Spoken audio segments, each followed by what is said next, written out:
भारतीय सेना अनुशासन की पहचान और शौर्य का प्रतीक, देश की आन बान और शान। अब भारतीय सेना की वर्दी और परंपराओं में एक बड़ा बदलाव होने जा रहा है। एक ऐसा बदलाव जो सिर्फ ड्रेस कोड का नहीं बल्कि भारतीय सैन्य पहचान को नए सिरे से परिभाषित करने का प्रयास है। सेना ने अपनी नई नियमावली आर्मी यूनिफॉर्म 2026 जारी की है, जिसमें अंग्रेजी शासनकाल की कई परंपराओं और प्रतीकों को हटाकर भारतीयता को प्रमुखता दी गई है। अब सेना के अफसर औपचारिक ड्रेस के साथ भारतीय बंडी पहन सकेंगे। परेड में तलवार लेकर चलना अनिवार्य नहीं होगा। कई औपनिवेशिक प्रतीकों को इतिहास का हिस्सा बना दिया गया है।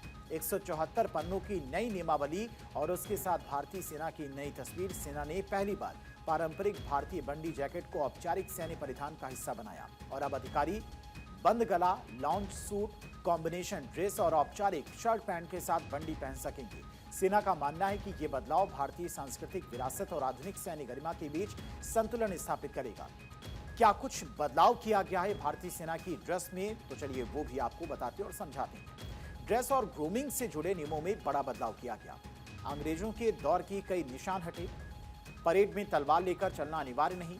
बंद गले वाली बंडी जैकेट पहन सकेंगे। कई औपचारिक ड्रेस कैटेगरी में इस्तेमाल होने वाली पारंपरिक पाउच बेल्ट को भी हटा दिया गया है। हालांकि कुछ विशेष रेजिमेंटल और कोर समारोह में इसका इस्तेमाल पहले की तरह जारी रखा जा सकेगा। यह पहली बार है जब सेना ने पारंपरिक भारतीय परिधान को औपचारिक सैन्य ड्रेस का हिस्सा बनाया है। अधिकारियों को बंद गला, लाउंज सूट, कॉम्बिनेशन ड्रेस या टाई के साथ पहनी जाने वाली औपचारिक शर्ट पैंट के साथ भी बंडी पहनने की अनुमति दी गई है। रंग और डिजाइन को लेकर कुछ मानक तय किए गए हैं ताकि वर्दी की गरिमा बनी रहे। यानी आर्मी की अलग अलग वक्त में पहने जाने वाली यूनिफॉर्म में कुछ नई ड्रेस जोड़ी गई हैं। सेरेमोनियल विंटर ड्रेस में अब एक ड्रेस जवानों और अधिकारियों की एक जैसी होगी। अधिकारियों के लिए नई विंटर जैकेट भी यूनिफॉर्म में शामिल की गई है। सेना ने सभी रैंकों के लिए एक नई सर्दियों की वर्दी भी शुरू की है, जिसे ड्रेस 3B नाम दिया गया है। इस ड्रेस में अंगोला शर्ट, बैटल जैकेट और बेरेट शामिल होंगे। माना जा रहा है कि यह वर्दी अधिक व्यवहारिक और आधुनिक जरूरतों के अनुरूप तैयार की गई है।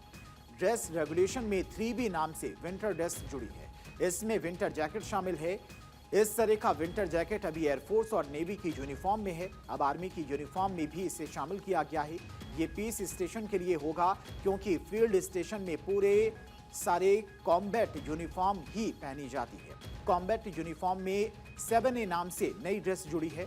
इसमें टी शर्ट शामिल है। 7B यूनिफॉर्म सर्दियों का कॉम्बैट जैकेट है।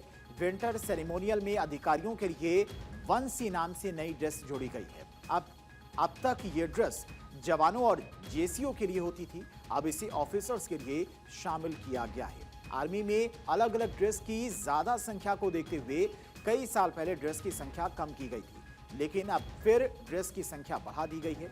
कई बार यह सवाल उठ चुका है कि ड्रेस की संख्या कम करने की जरूरत है क्या, क्योंकि इतनी सारी ड्रेस को मेंटेन करना आसान नहीं। महिला अधिकारियों के लिए भी ड्रेस कोड स्पष्ट किया गया है। उन्हें सादे रंग की साड़ी या कुर्ता सलवार पहनने की अनुमति होगी। हालांकि बिना बाजू वाले कुर्ते, प्लाजो और सिगरेट पैंट पहनने की इजाजत नहीं होगी। कॉस्मेटिक को लेकर भी नियम सख्त किए गए हैं। विवाहित महिला अधिकारी सिंदूर लगा सकती हैं, लेकिन वो बैरेट या फिर कैप के नीचे दिखाई नहीं देना चाहिए।